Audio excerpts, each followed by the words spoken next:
This is Jodie's fawn, यह Jordi का fawn है। Before you read, often instead of rushing to the doctor to treat a small cut or burn, we find quick and effective cures using things available at home। इस कहानी में जो कि Honey due chapter 6 है, और इसमें Jordi के fawn, यानी फॉन जॉडी बॉय का नेम है, फॉन है जो कि हम लोग कहते हैं हिरन के बच्चे को फॉन, और जो फीमेल डियर उसे डो कहते।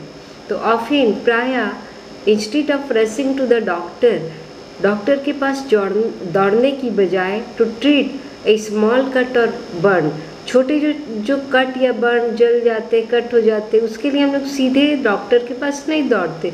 We find quick and effective cures using things available at home. तो हम लोग इफ़ेक्टिव कुछ इसका क्योर्स इलाज ढूंढते हैं घर पर ही, जो घर पर उपलब्ध हो। Can you think of some such home remedies for, क्या आप कुछ घर में इसका होम इन चीज़ों के लिए घर का होम रेमेडीज़, घर में घरेलू इलाज ढूंढ सकते हैं? जैसे cut on your knee, a burn on your arm, cut हो गया हो नी में, या बर्न हो गया हो आर्म में, हाथ में, बाह में, अब बी स्टिंग, किसी मधुमक्खी ने काट लिया।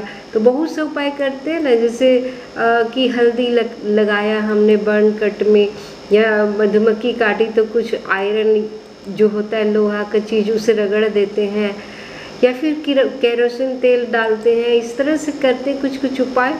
इन दिस स्टोरी, इस कहानी में, Jody's father has been beaten by a rattlesnake, Jody के पिताजी को एक रैटल स्नैक काट लेता है। रैटल स्नैक मतलब एक poisonous snake.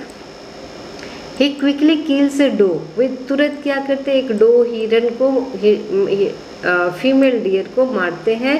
And uses its hearts and liver to draw out the poison, और इसका हार्ट और लीवर का यूज करते हैं पॉइजन, जहर निकालने में। जॉडी वॉन्डर्स, जॉडी विचार करता है, what will happen to the little fawn, कि अब वो छोटे से फॉन, उसके बच्चे का क्या होगा।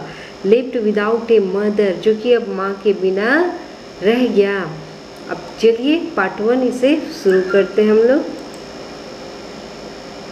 Jordi allowed his thoughts to drift back to the fawn, Jody ने अपने थॉट्स, विचारों को अलाउ किया। टू ड्रिफ्ट बैक मतलब टू गो बैक, पीछे की ओर। उसके जो विचार थे बार बार फॉन की ओर जा रहे थे, वो सोच रहा था उस फॉन के बारे में जो घटना घटी पीछे।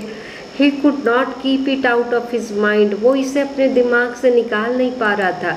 He had held it in his dreams, in his arms, वो इसे अपने ड्रीम्स में, स्वप्न में, अपने आर्म्स, बाहों में, हाथ में, वो उसे हेल्ड पकड़े हुए था।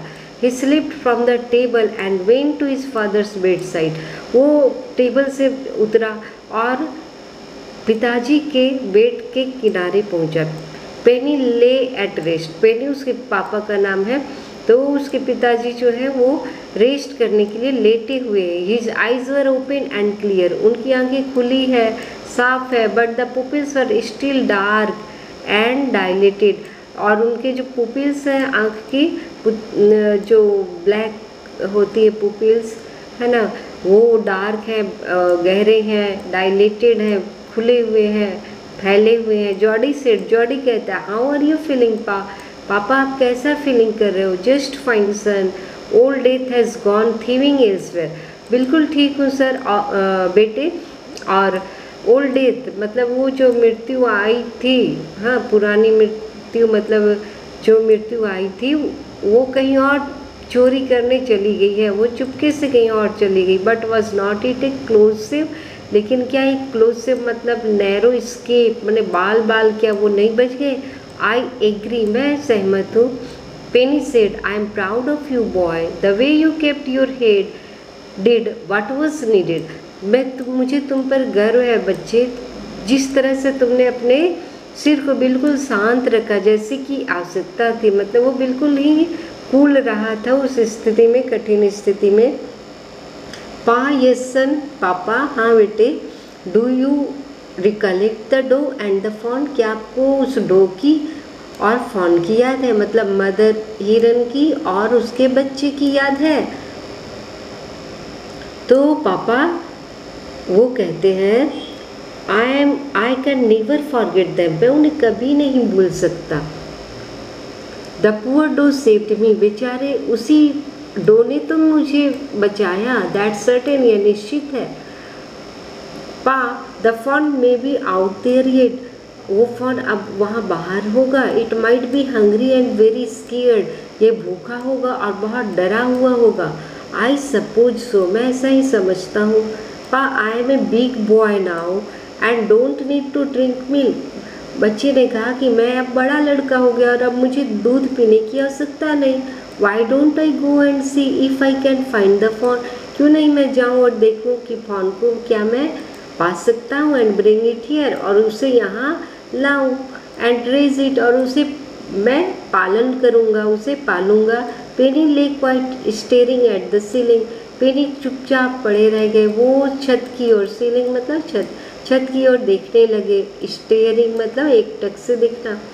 Boy you have got me hemmed in, लड़के तुमने तो मुझे हेम्ड इन मतलब कठिन स्थिति में डाल दिया जहाँ ना नहीं कहा जा सकता। It won't take much to raise it pa, इसमें ज़्यादा कुछ खर्च नहीं होगा इसे पालने में। It will soon start eating leaves and acorns, ये शीघ्र ही पत्ते और अकॉर्न्स बड़े छोटे छोटे नट खाना सीख जाएगा। You are smarter than boys of your age, उसके पापा कहते कि तुम अपने एज के लड़कों से बहुत ज़्यादा स्मार्ट हो। We took its mother and it was not to blame, हमने इसकी माँ को ले लिया, मार दिया था और फिर कोई ब्लेम नहीं लगाया जा सकता है इस बारे में। Surely it seems ungrateful to leave it to starve son, I can't say no to you, और निश्चित ही एक बहुत ही अकृतज्ञता अनग्रेटफुल होगी कि उसे हम स्टार भूखे मरना छोड़ दें।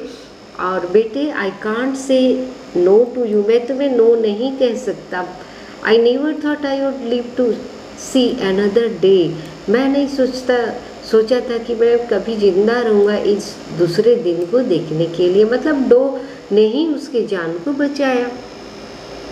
Can I ride back with Millville and see if I can find it, क्या मैं मिलविल के साथ जाऊँ वापिस और पता करूँ कि इसे पा सकता हूँ। टेल योर माँ I said you can go, और अपनी माँ से कहना कि मैंने कहा कि तुम जा सकते हो।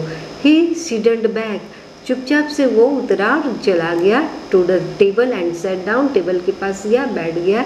His mother was pouring coffee for everyone, उसकी माँ सभी के लिए कॉफ़ी डाल रही थी। ही सेड माँ pa says I can go back the fawn, go back to bring the fawn, मैं फॉन को लाने के लिए जा सकता हूँ, पापा ने मुझे कह दिया। She held the coffee pot in the mid air, वो मिड एयर में ही कॉफ़ी पॉट जिससे डाल रही थी वो उनका रुक गया। व्हाट फॉन, क्या फॉन, क्या बात है। The fawn belonging to the doe we killed, वही फॉन, कौन सा फॉन, उसके बारे में पूछे कि क्या फॉन, तो कहा वही फॉन जिसने कि हमने मार डाला था। We use the doe's liver to draw out the poison and she Pa, हम लोगों ने उनके उस डब के उस डो हिरनी के लीवर को निकाल के और उससे हमने पॉइजन को बाहर किया था और पापा को बचाया था। सी गास्प्ड, उसने गहरी सांस लिया। वेल फॉर पीटी से, अच्छा दया के लिए। Pa says it would be ungrateful to leave it to starve, ये पापा कहते हैं कि बहुत ही अकृतज्ञता होगी उसे भूखों मरना छोड़ देना। Doctor Wilson said that's right ma'am, doctor Wilson ने भी कहा कि ये सही बात है ma'am. Nothing in the world comes quite free, इस वर्ल्ड में कुछ भी फ्री पे नहीं आता। The boy is right and his daddy is right, ये बच्चा भी सही कह रहा है और उसका डैडी भी सही है। मिलविल सेड, मिलविल ने कहा he can ride back with me, कि यह मेरे साथ जा सकता है। राइड मतलब घोड़े पे जा सकता है। I will help him find it, मैं इसकी सहायता करूँगा ढूंढने में।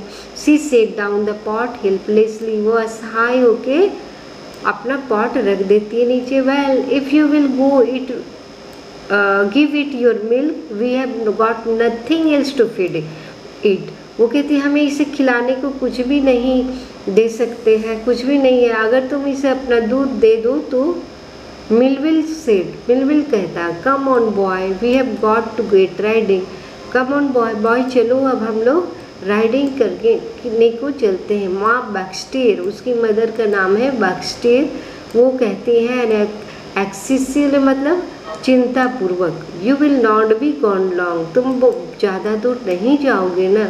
Jordi said I will be back before dinner for sure, Jody कहता है कि मैं श्योर ही निश्चित ही डिनर से पहले आ जाऊँगा।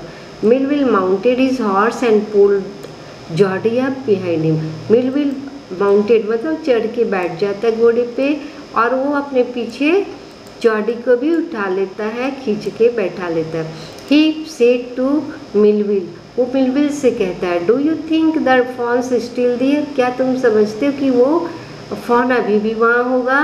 The will you help me find him, क्या तुम मेरी सहायता करोगी उसे ढूंढने में। We will find him if he is alive, how you know it's he, वो कहता है कि मैं तुम्हारी सहायता करूँगा उसे ढूंढने में अगर वो जिंदा हो, अलाइव हो। How you know it's he, तुम कैसे जानते हो कि वो ही है, मतलब मेल डियर है। The spots were all in a line, क्योंकि उसके स्पॉट्स सभी लाइन में थे। On a doe fawn passes और the spots are every which way, और पापा कहते हैं कि डो फॉन में वो स्पॉट जो होता है इन डिफरेंट वे में होता है, वो कहीं भी होता है, ठीक है। और जो मेल होता है वो जो ही फॉन है उसका एक लाइन में होता है। अब कॉम्प्रिहेंशन चेक हम देखेंगे। What had happened to Jodie's father, Jodie के फादर का क्या हुआ था, तो उसे रेटल स्नेक ने काटा था। ही इसके क्वेश्चन आंसर getgyantext.com में दे दिया है, जिसका लिंक मैंने डिस्क्रिप्शन बॉक्स में दे दिया है। ओके, क्वेश्चन समझा देती हूँ। How did the doe save Penny's life, doe ने कैसे पेनी मतलब जॉडी के फादर का जीवन बचाया। उसका जो लीवर था ना डो का, उससे उन्होंने पॉइजन को बाहर निकाल लिया था, तो लीवर और हार्ट यूज किया था। Why does Jodie want to bring the fawn home, Jodie क्यों चाहता था फॉन को घर लाना, क्योंकि वो ये अनग्रेटफुल होगा ना, उसकी मदर को मार दिया था डो को, और उसे भूखों मरना नहीं छोड़ना चाहता था वो। How does Jodie know that the fawn is a male, Jodie कैसे जानता था कि वो मेल है। तो अभी हमने पढ़ा ना कि सभी लाइन में थे, the spots were all in line. तो इसका क्वेश्चन आंसर लिखा हुआ है getgyantext, डिस्क्रिप्शन में लिंक दिया हुआ है, आप उसे पाएंगे। पार्ट 2 हम देखते हैं। Jodie gave himself over to thoughts of the fawn, जो जॉडी जो था बार बार फॉन के बारे में ही सोच रहा था, उसका जो थॉट था वो बार बार फॉन की ओर जा रहा था, फॉन के बारे में ही वो सोच रहा था। दे पास द एबेंडेंट क्लियरिंग, और वो लोग एबेंडेंट क्लियरिंग साफ सुथरे जगह से, जहाँ की साफ जगह था, वहाँ से वो लोग सुनसान जगह से जा रहे थे। तो इसका पार्ट 2 का मैं अलग से वीडियो बना दूंगी, क्योंकि ये लेंदी हो जाएगा। ओके, पार्ट 2 भी मैं डिस्क्रिप्शन बॉक्स में दे दूंगी लिंक, आप उसे देख लेंगे। हाँ, वहाँ इसी बारे में है कि जॉडी जो है फॉन के बारे में सोच रहा था बार बार, और वो जाता है उसे खोजने को, और क्या उसे मिलता है वो फॉन, इसे हम लोग पार्ट 2 में जानेंगे, और पार्ट 3 का लिंक भी मैं दे दूँगी। Okay, have a nice day, thank you. और आप इसे ज़रूर ही सब्सक्राइब कर लेंगे। Thank you.